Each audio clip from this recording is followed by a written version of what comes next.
Kamu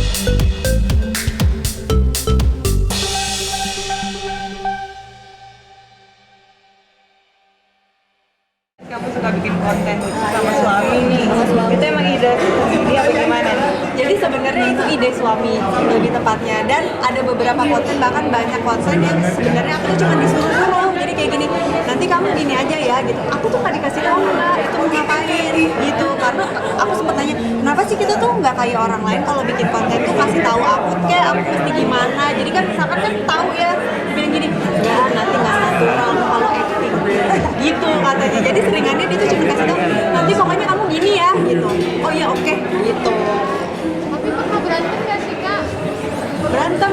Iba kalau nggak berantem mah anak ibu aja berantem lah, nggak mungkin nggak pernah berantem. Bisa, maksudnya bisa tetap romantis, Ya, bikin rahasianya apa juga? Sebenarnya kalau berantem kan bukan berantem kali ya, berselisih paham. Karena yang namanya dua orang, apalagi yang satu gendernya laki-laki, satu gendernya perempuan, pasti pernah lah gitu nggak sepakat gitu. Tapi gimana caranya kita komunikasi, dicari titik tengahnya aja. Misalkan nih menurut cewek gitu ya, kok dia nggak ngucapin ini sih happy anniversary, buat kita penting, buat cowok ya elah udah nikah udah bareng apa gitu.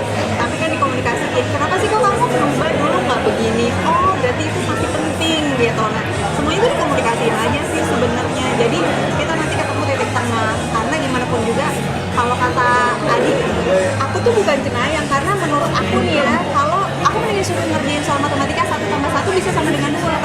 Kalau otaknya perempuan itu 1+1 bisa jadi 5, 10 sesuai moodnya. Belum lagi dia mau dapet PMS, itu beda lagi hasilnya, dia bilang gitu. Jadi mendingan kamu ngomong aja sama aku gitu. Ada bisa kan mungkin kan Mas Adi ini kan apa namanya nggak selalu nggak serius gitu ya, kayak lucu mungkin itu gimana sih, mungkin emang karakternya gimana gitu? Sebenarnya karakter aslinya tuh emang ngocol gitu loh. Karakter aslinya tuh memang ngocol, cuman memang pembawaan dia di setiap acara kan dulu begitu. Tapi kalau karakter aslinya dia tuh justru cowaan aslinya gitu. Jadi kadulnya ngikutin ya sekarang? Aku korban mbak. Dia mungkin mau makan siang teman-teman. Ya, nanya perkembangan anak-anak dong, seperti apa kak? Udah mana apa aja? Jadi sekarang anak aku yang satu 5 tahun yang TK, yang satunya lagi 7 tahun anak kelas 1 SD.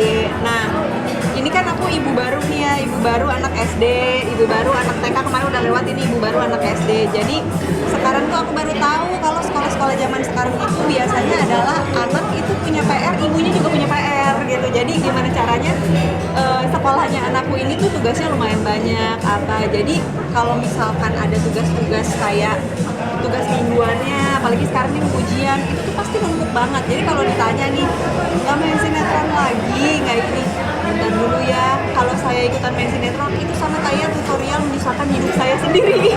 Soalnya tugas sekolahnya anak saya tuh udah banyak banget. Mungkin kalau anak udah bisa mandiri, ngerjain apa sendiri, mungkin nanti deh gitu. Sama sejauh ini belum. Kakak atau anak udah kelihatan nggak? Hobinya sama kayak ibunya, hobi makan kebetulan. Semuanya tuh kak? Dua-duanya enggak sih, dua-duanya punya tipe yang berbeda. Kakaknya lebih suka musik misalkan, adanya lebih suka gambar. Nah itu aku pasrahin ke mereka. Sampai kayak adanya tuh dia minta kayak, nanti pas aku libur sekolah boleh nggak les gambar? Boleh, itu kalau udah minta. Tapi aku tidak dengan kayak kamu harus bisa ini, harus ini, aku enggak. Jadi mereka maunya apa minta, oke, kalau dirasa masih bisa di rumah dan enggak ini, karena menurut aku mereka kan punya sekolah, waktunya habis buat belajar. Kalau misalnya aku tambah-tambahin lagi, takutnya nanti waktunya habis, mereka waktu mainnya tersita, karena mereka juga masih butuh main, waktu istirahatnya tersita, waktu untuk bareng sama orang tuanya juga tersita. Kak, tadi kan sempat bahas di dalam anak kakak pernah percaya nggak sih obat-obat tradisional, misalnya minum kopi atau anak kalau panas dikering gitu? Pernah punya pengalaman mungkin diskusi sama orang tua, kamu gimana? Kalau ada mamah ya pastikan kayak ayo paratin bawang gitu, nanti pakein gitu. Anak aku udah sampai bau apa namanya gerobak bakso gitu dipakein bawang tapi nggak turun, tetap aja. Tapi kan kita harus menghargai ya, itu kan sebuah apa ya, rasa sayang orang tua sama kita. Yang paling benar adalah kalau kalau anak itu demam ya udah minum obat penurun demam. Kalau anak aku karena dia punya riwayat kejang, jadi mau nggak mau tuh kita mesti pilih yang paling tepat yang bisa cepat buat anak aku dan bikin anak aku ini istirahatnya lama. Dan alhamdulillahnya anak aku ini cepat minum Proris karena di Proris ini kan ada ibuprofennya yang bisa kita nggak tahu nih kadang anak itu